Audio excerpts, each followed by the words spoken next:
നമസ്കാരം ഗൈസ്. അപ്പോൾ ഇന്ന് ഒരു മൂവി റിവ്യൂ വീഡിയോ ചെയ്യാമെന്ന് വിചാരിച്ചു. നമ്മുടെ ജെയിംസ് ക്യാമറൂണിൻ്റെ അവതാർ മൂന്നാമത്തെ ലേറ്റസ്റ്റ് എഡിഷനായ ഫയർ ആൻഡ് ആഷിനെ കുറിച്ചാണ്. ഞാൻ കൂടുതൽ മൂവി റിവ്യൂകളൊന്നും അങ്ങനെ ചെയ്യാറില്ല പൊതുവേ. ഈ റിയൽ ലൈഫ് റിയാക്ഷൻസ് ഉള്ള ചാനലിൽ റിയാക്ഷൻസും റിവ്യൂവിനും വേണ്ടിയാണ് ഞാൻ ക്രിയേറ്റ് ചെയ്തിട്ടുള്ളത്. അതിനകത്ത് പല വീഡിയോകൾ അങ്ങനെ ചെയ്യുന്നെങ്കിൽ പോലും റിവ്യൂ ചെയ്യണമെന്ന് ആഗ്രഹം ഉണ്ടെങ്കിൽ പോലും ഞാൻ മൂവി റിവ്യൂ അങ്ങനെ അധികം ചെയ്യാറില്ല. കാര്യം ചില പടങ്ങൾ കാണുമ്പോഴത്തേക്കും നമുക്കറിയാം അതിനകത്ത് ചില ഇടനായിട്ടും പ്രൊഫൗണ്ടായിട്ടും ചില കാര്യങ്ങളൊക്കെ ചെയ്തിട്ടുണ്ട്. പക്ഷെ അതൊന്നും പല ആൾക്കാരും കാണാറില്ല. അങ്ങനെയാണ് റിവ്യൂ പറയുന്നത്. പ്രമുഖ റിവ്യൂവർ ആയിട്ടുള്ള ആൾക്കാരൊക്കെ മലയാളത്തിലൊരു പ്രമുഖ റിവ്യൂവർ പറഞ്ഞിട്ടുള്ള ഒരു റിവ്യൂവിനെ കുറിച്ചാണ് എനിക്ക് ഇതിനകത്ത് പറയാനുള്ളത്. അശ്വന്ത് ഗോക്ക് എന്ന് പറഞ്ഞിട്ടൊരു റിവ്യൂവർ, അദ്ദേഹത്തിൻ്റെ ഫയർ ആൻഡ് ആഷ് എന്നുള്ള റിവ്യൂ കാണാനിടയായി. ഒരു 3 ആഴ്ച മുമ്പ് പുള്ളി ചെയ്ത വീഡിയോ ആണ്. ഞാൻ നേരത്തെ കണ്ടതാണ്. പക്ഷേ എനിക്ക് സമയം കിട്ടിയില്ല അത് ചെയ്യാനായിട്ട്, ഒരു വീഡിയോ ചെയ്യാനായിട്ട് ഇതുപോലെ. അപ്പോൾ തോന്നിയ ചില കാര്യങ്ങളുണ്ട് ഇദ്ദേഹം പറഞ്ഞ ചില കാര്യങ്ങൾ. അത് നേരത്തെയും അശ്വന്ത് ഗോക്ക് ചെയ്തിട്ടുള്ള വീഡിയോകളെ കുറിച്ച് ഞാൻ വിമർശിച്ച് വേറെ ഒന്നുമല്ല. ഈ ആനിമൽ എന്ന് പറഞ്ഞിട്ടൊരു ഹിന്ദി പടത്തിനെ കുറിച്ച് അത് അശ്വന്ത് ഗോക്കിന് മനസ്സിലായിട്ടില്ല. ചില കാര്യങ്ങൾ അശ്വന്ത് ഗോക്കിന് മനസ്സിലാവില്ല. അപ്പോൾ അങ്ങനെയാണ്. അത് അശ്വന്ത് ഗോക്കല്ല, അശ്വന്ത് ഗോക്കിനെ പോലെയുള്ള ആൾക്കാരുണ്ട്, അങ്ങനെ പടം കാണാനിരിക്കുന്നവന്മാരുണ്ട്. അത് പോയിരുന്നിട്ട് ഇങ്ങനെ വായം പൊളിച്ച് തിയേറ്ററിൽ നോക്കിക്കൊണ്ടിരിക്കും. എന്നിട്ട് അവർ നോക്കിക്കൊണ്ടിരിക്കുന്നത് എന്തെങ്കിലും മോശം പറയാൻ പറ്റുമോ, എന്തെങ്കിലും ഒരു വിമർശിച്ചെന്തെങ്കിലും പറയാൻ പറ്റുമോ എന്നുള്ള രീതിയിലാണ് നോക്കിക്കൊണ്ടിരിക്കുന്നത്. എന്നിട്ട് ഇങ്ങനെ ചുറ്റും നോക്കിക്കൊണ്ടിരിക്കും. ആരെങ്കിലും ചിരിക്കണ്ടെങ്കിൽ അവരും ചിരിക്കും. അങ്ങനെയൊക്കെയുള്ള ആൾക്കാരാണ്. അല്ലാണ്ട് പടം കാണുക, അത് മനസ്സിലാക്കുക, അല്ലെങ്കിൽ അത് എൻജോയ് ചെയ്യുക എന്നുള്ള രീതിയിലല്ല. കാര്യം ഇവർ ഇങ്ങനത്തെ കച്ചവടം ചെയ്യുന്നവരാണ്. ഇവർ അത് വന്ന് പറഞ്ഞിട്ട് അതിനകത്തുനിന്ന് കുറച്ച് തഗ്ഗടിച്ച് കയ്യടി കിട്ടണമെന്ന് വിചാരിക്കുന്ന ആൾക്കാരാണ്. അങ്ങനെ ഒരു രീതി ശരിയല്ല. എന്നിരുന്നാലും ഇയാൾ പറയുന്നുണ്ട് വിഷ്വൽ ഇഫക്റ്റൊക്കെ ഭയങ്കര ഗംഭീരമായിട്ടുണ്ട്, വേൾഡ് ബിൽഡിങ് അത് ഇതൊക്കെ ചെയ്തിട്ടുണ്ട്. പക്ഷേ ഇതിൽ തന്നെ കടിച്ചു തൂങ്ങി നിൽക്കണോ ജെയിംസ് ക്യാമറൂൺ, ഒരു വേറെ എന്തെങ്കിലും സബ്ജക്റ്റൊക്കെ എടുത്ത് ചെയ്തുകൂടെ എന്നൊക്കെ പറയുന്നുണ്ട്. ഇത് തന്നെ അതിൽ കുറേ ആയി മടുത്തു എന്നൊക്കെ പറയുന്നുണ്ട്. പക്ഷേ അതിനകത്ത് ഒരുപാട് കാര്യങ്ങളുണ്ട്. പല ലെയേഴ്സ് ഓഫ് കാര്യങ്ങൾ പല രീതിയിൽ പറഞ്ഞിട്ടുണ്ട്. എസോട്ടറിസം ആയാലും സ്പിരിച്വാലിറ്റി ആയാലും ഒരു ഹയർ ഡൈമെൻഷണൽ റിയാലിറ്റീസ് ആയാലും അങ്ങനെയൊക്കെ പല കാര്യങ്ങളുണ്ട് ഇതിനകത്ത്.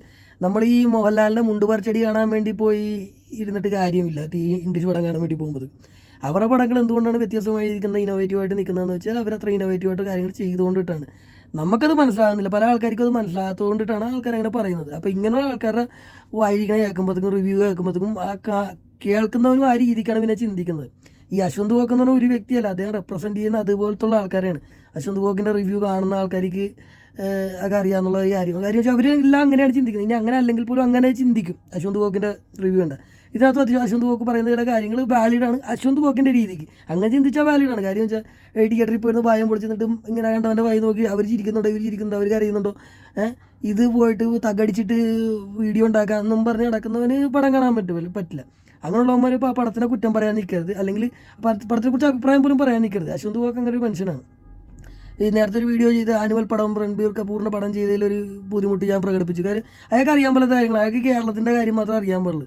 അയാൾക്ക് ഈ മമ്മൂട്ടിയുടെ ഈ കുത്തും മോഹൻലാലിൻ്റെ ഈ മുണ്ട് പറിച്ചടിയൊക്കെ അയാൾ കണ്ടിട്ടുള്ളൂ. പിന്നെ അയാൾക്ക് കൂടുതൽ ഇൻ്റർനാഷണൽ ലെവലുള്ള കാര്യങ്ങളോ അയാൾക്ക് ടെക്നിക്കലായിട്ട് ഒന്നും അറിയാൻ പാടില്ല. ഫോൺ എടുത്ത് വെച്ച് വർത്തമാനം പറയുന്ന മനുഷ്യനാണ്. പക്ഷേ അദ്ദേഹത്തിൻ്റെ കോൺഫിഡൻസ് കണ്ടു കഴിഞ്ഞാൽ അദ്ദേഹത്തിന് എല്ലാം അറിയാമെന്നുള്ള രീതിയിലാണ് അദ്ദേഹം പറയുന്നത്. അത് അദ്ദേഹത്തിൻ്റെ വിളവ്, അത് എന്തെങ്കിലും ആയിട്ട്. അപ്പോൾ ഇങ്ങനെയുള്ള ഒരു മലയാളം പടങ്ങൾക്ക് മാത്രം, അല്ലെങ്കിൽ അവർക്ക് അറിയാമെന്നുള്ള കാര്യങ്ങൾ മാത്രം അഭിപ്രായം പറയാൻ ശ്രമിക്കുക. അല്ലാണ്ട് വേറെ വേണ്ടാത്ത കാര്യങ്ങളൊക്കെ കയറി അഭിപ്രായം പറഞ്ഞ് നിങ്ങൾക്ക് മനസ്സിലായില്ല, തനിക്ക് മനസ്സിലായില്ലെന്ന് പറഞ്ഞാൽ പോലെ, തനിക്ക് അതിന് താല്പര്യം, തനിക്ക് കുറച്ച് കഴിയുമ്പോൾ ബോറടിച്ച്. കാരണം തനിക്ക് തగ్గടിക്കേണ്ട കാര്യങ്ങൾ അതിനകത്ത് കിട്ടുന്നില്ല. അപ്പോൾ അത് വേറെ തൻ്റെ തലക്കും ഇതുള്ള കാര്യങ്ങളാണ് അതിനകത്ത് കാണിക്കുന്നത്. അതിന് എഫേർട്ടൊക്കെ എടുത്തിട്ടാണ് ആ മനുഷ്യൻ ചെയ്യുന്നത്. കടലിൻ്റെ അടിയിൽ പോയിട്ടൊക്കെ പഠിച്ചിട്ടൊക്കെയാണ് ആ മനുഷ്യൻ ചെയ്തത്. അത് വെറുതെ അല്ല, അതിനായിട്ടുള്ള കാര്യങ്ങളുണ്ട്. ഇത് തന്നെ എനിക്ക് മനസ്സിലായിട്ടില്ല, പിന്നെ അത് പറഞ്ഞാൽ തനിക്ക് ഇങ്ങനെ മനസ്സിലാവും സത്യം. അപ്പോൾ ആദ്യത്തെ അവതാരം ഇറക്കാൻ തന്നെ ടെക്നോളജി വളർന്നിട്ടില്ലെന്നും പറഞ്ഞ് വർഷങ്ങളോളം പെട്ടിയിൽ പൂട്ടി വെച്ചിട്ട് പിന്നീട് ടെക്നോളജി ഒരുമാതിരി വളർന്നപ്പോഴാണ് അദ്ദേഹം അതെടുത്തത്. അങ്ങനെയുള്ള മനുഷ്യനാണ് അദ്ദേഹം. അതിനെ വിഷണറി എന്ന് പറയും. വിഷണറി എന്ന് പറഞ്ഞാൽ ഡിക്ഷണറിയിൽ നോക്കിയാൽ അറിയാം എന്താണ് വിഷണറിയുടെ അർത്ഥം. ഭാവി കണ്ടിട്ട് ചെയ്യുന്ന വ്യക്തി. അത് പല കാര്യങ്ങളും കണ്ടിട്ട് ചെയ്യുന്നത്. സിനിമയിലൂടെ പല റിയാലിറ്റീസും നിങ്ങൾ ഈ മണ്ടേനായിട്ട് കാണുന്ന കാര്യമല്ല, വേറെ ഏതെങ്കിലും കഥയെടുത്ത് ചെയ്തുകൂടെ എന്ന് പറഞ്ഞിട്ട്. ഈ നാട്ടിലെ വധൂരികളുടെ കഥ ചെയ്തിട്ട് എന്ത് കാര്യം, ഇതല്ലേ കാണുന്നത്. മോഹൻലാലിൻ്റെ പോലെ മുണ്ടി കുറച്ച് അടിപ്പിക്കാൻ വേണ്ടി പറ്റുമോ നാവികളെ കൊണ്ടിട്ട്. അപ്പോൾ അതൊക്കെ വേറെ കാര്യമാണ്. അപ്പം അത് നിങ്ങൾ കാണാൻ വേണ്ടി പോകുമ്പോൾ അതിൻ്റെ രീതിക്ക് കാണാൻ വേണ്ടി പോവുക. നിങ്ങളുടെ ഈ ചൊറിഞ്ഞ ഈ തലച്ചോറും വെച്ചുകൊണ്ട്, അല്ലെങ്കിൽ നിങ്ങളുടെ ഈ ചൊറിഞ്ഞ രീതിയും വെച്ചുകൊണ്ടൊന്നും അങ്ങനെയുള്ള പടത്തിന് കാണാൻ വേണ്ടി പോകരുത്. ഇനി പോയാൽ തന്നെ വായം മൂടിയിരിക്കുക. വേണ്ടാത്ത കാര്യങ്ങൾ, അറിയാൻ പാടാത്ത കാര്യങ്ങൾ പറഞ്ഞാൽ ചോദിച്ച് ഇതുണ്ടാക്കാൻ നിൽക്കരുത്. പിന്നെ അരി മേടിക്കാൻ വേണ്ടിയിട്ടാണ് ഇത് പറയുന്നതെന്ന് അറിയാം. എങ്കിലും ഇങ്ങനെയൊക്കെ ചെയ്യുമ്പോഴേ കാര്യം വെച്ചാൽ ഈ സിനിമ എന്ന് പറയുമ്പോൾ ഇന്നോവേറ്റീവ് ആയിട്ടുള്ള ഡയറക്ടേഴ്സ് അല്ലെങ്കിൽ ഇന്നോവേറ്റീവ് ആയിട്ടുള്ള ആക്ടേഴ്സ് ആർട്ടിസ്റ്റൊക്കെ പല കാര്യങ്ങളും പുതിയ ചെയ്യുന്നുണ്ട്. ഇത് മനസ്സിലാവാണ്ട് പോകുന്നതാണ്. കാര്യം വേറൊന്നുമല്ല, ഒരു ഉത്കൃഷ്ടമായിട്ടുള്ള പ്രൊഡക്റ്റ് സമയം തെറ്റി ഇറങ്ങുന്നതാണ്. സമയം തെറ്റി ഇറങ്ങുന്നത് വേറൊന്നുമല്ല, ഈ ടൈം ലൈനിൽ ആ സാധനം മനസ്സിലാക്കുന്നവരില്ല എന്നുള്ളതാണ്. അതുകൊണ്ടിട്ട് അവർക്ക് മനസ്സിലാകുന്നില്ല.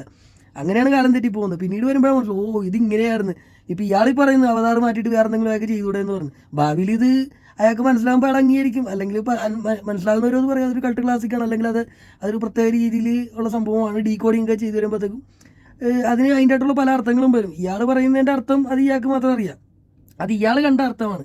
അതുകൊണ്ട് അശ്വന്ത് ഗോക്ക് എന്ത് പറഞ്ഞാലും ഇതെൻ്റെ അഭിപ്രായമാണ്, അല്ലാണ്ട് ഈ പടത്തിൻ്റെ അഭിപ്രായമല്ല. എനിക്കതാണ് തോന്നിയത്, എനിക്കത് കണ്ടിട്ട് അങ്ങനെയാണ് തോന്നിയത്, അതുകൊണ്ടിട്ടാണെന്ന് പറഞ്ഞ് നിർത്തണം ദയവായിട്ട്. അശ്വന്ത് ഗോക്കിനെ പോലുള്ളവരും അതുകൂടി ഓർമ്മിപ്പിക്കാൻ വേണ്ടിയിട്ടാണ്.